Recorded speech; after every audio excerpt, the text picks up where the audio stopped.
ایک بادشاہ تھا جس نے کہا تھا میں زمین پر جنت بنا کر دکھاؤں گا۔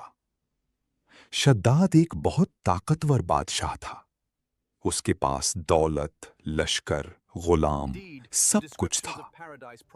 جب اس نے جنت کی نعمتوں کے بارے میں سنا تو غرور میں کہنے لگا اگر اللہ جنت بنا سکتا ہے تو شداد بھی اپنی جنت بنا سکتا ہے۔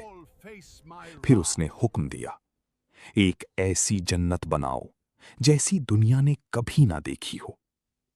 سالوں تک ہزاروں مزدور کام کرتے رہے۔ سونے کے محل، چاندی کے دروازے، خوشبو والے باغات اور نہریں۔ شداد ہر روز آ کر اپنی جھوٹی جنت دیکھتا اور فخر کرتا۔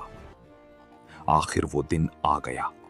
شداد اپنی بنائی ہوئی جنت میں داخل ہونے نکلا۔ وہ اپنے گھوڑے پر سوار تھا۔ اس کے ساتھ لشکر، غلام اور وزیر بھی تھے۔